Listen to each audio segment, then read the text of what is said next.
लंबे समय से कुछ करना चाहते थे लेकिन उसे करने का आपको मौका नहीं मिला, या कोई ऐसा अनुभव है जिसे आप भूलना चाह रहे हैं लेकिन भूल नहीं पा रहे। अगर इनमें से किसी भी प्रश्न का उत्तर हाँ है तो आपको चंद्र की क्रिया यानी कि मून साइकिल को फॉलो करना चाहिए। नमस्ते, मैं हूं गुरप्रीत और आप देख रहे हैं सिद्धि चैनल।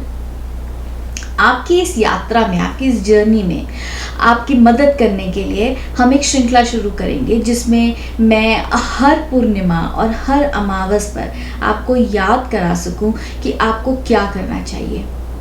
इस अपडेट के लिए मेरे चैनल के साथ जुड़े रहिए, मुझे सब्सक्राइब कीजिए, बेल आइकन को दबाइए ताकि आपको रेगुलर अपडेट मिलते रहें।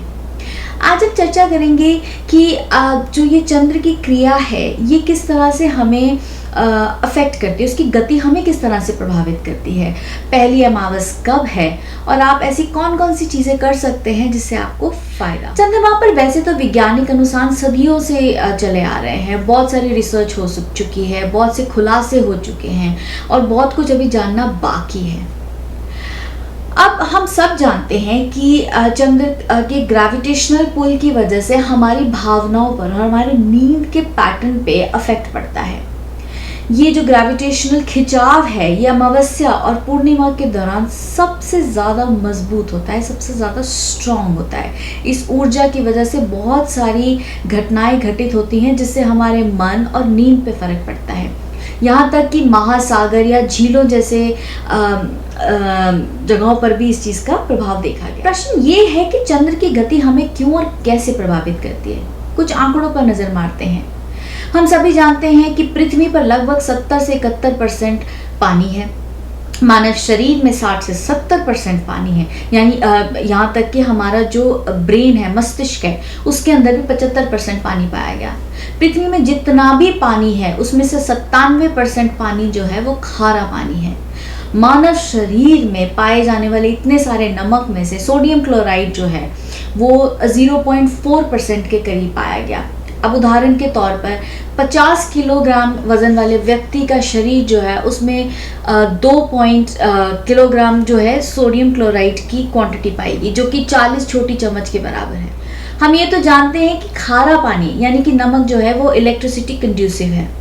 जब ये महासागर की लहरें चलती हैं तो वो आपकी जो पृथ्वी है उसको एक मैग्नेट बना देती हैं और उसकी वजह से बहुत सारे उतार चढ़ाव होते हैं, बहुत सारी फ्लक्चुएशंस होती हैं।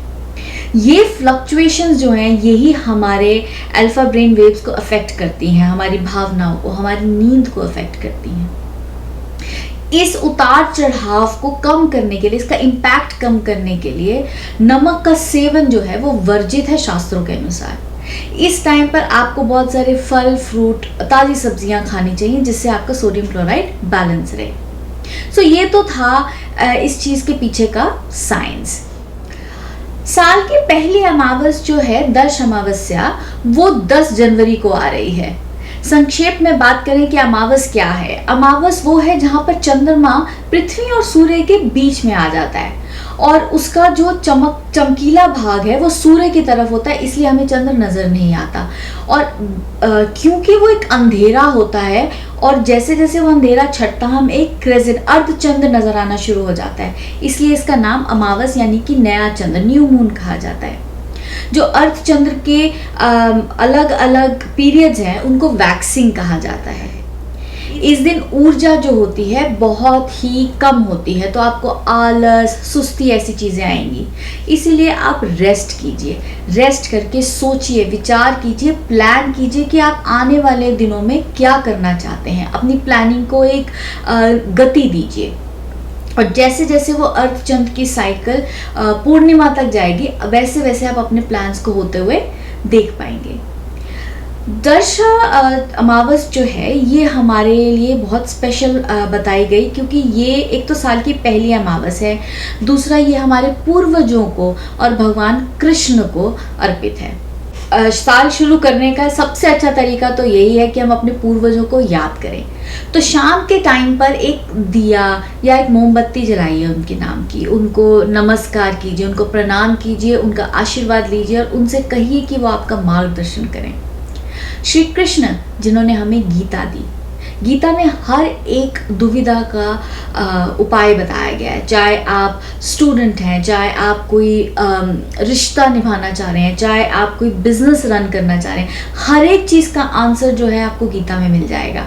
तो इस दिन से आप गीता का एक श्लोक पढ़ना शुरू कर सकते हैं।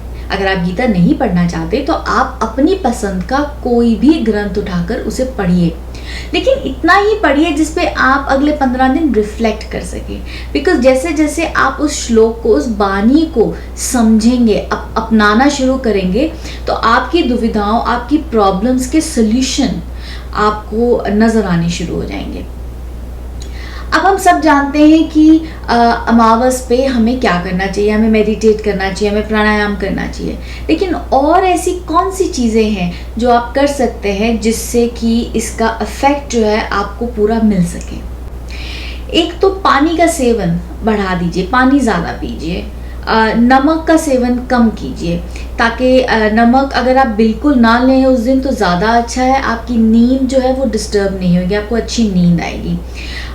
उसके बाद ऐसा म्यूज़िक सुनिए जो आपको सही मायने में रिलैक्स करे, सही मायने में आपको शांति दे।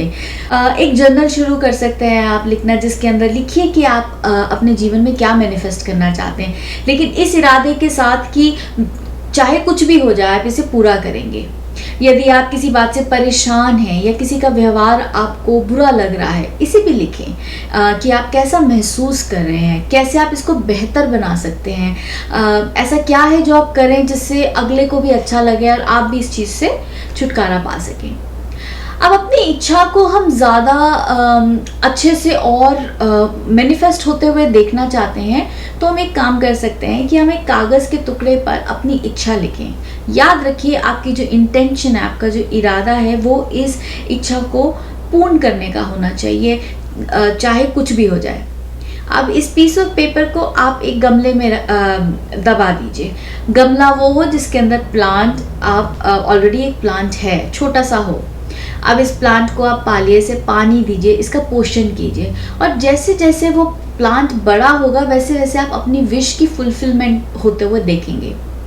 अगर आप कोई ऐसा अनुभव है जिससे आप पीछा छुड़ाना चाहते हैं, जिसे आप भूलना चाहते हैं, उसे भी पीस ऑफ पेपर पे लिखिए।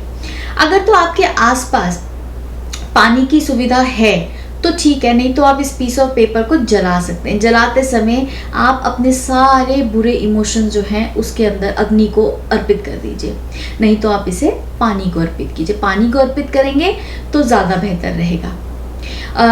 पर प्लीज़ एक चीज़ याद रखिए कि इन्वायरमेंटल फ्रेंडली हो, हमें पानी को गंदा नहीं करना, क्योंकि वो तो फिर उपाय का उल्टा हो गया ना, पानी को गंदा कर रहे हैं। सो आप मिट्टी का कोई दिया ले लीजिए और मिट्टी के दिए के ऊपर लिखकर उसे बहा दीजिए, या ऐसा टिश्यू पेपर लीजिए जो पानी में अच्छे से डिज़ोल्व हो जाए। मुझे उम्मीद है कि ये जानकारी आपको मदद करेगी और आपके जीवन में एक सही दिशा लेकर आएगी, ढेर सारी शांति, खुशी और समृद्धि लेकर आएगी। इस श्रृंखला के साथ जुड़े रहने के लिए मेरी चैनल को सब्सक्राइब कीजिए। मैं फिर से आऊँगी साल की पहली पूर्णिमा की वीडियो के साथ, आपको याद दिलाने के लिए और आपको ये बताने के लिए कि आप क्या कर सकते हैं जिससे कि आप उसका पूरा फ़ायदा उठा सकें। लेकिन तब तक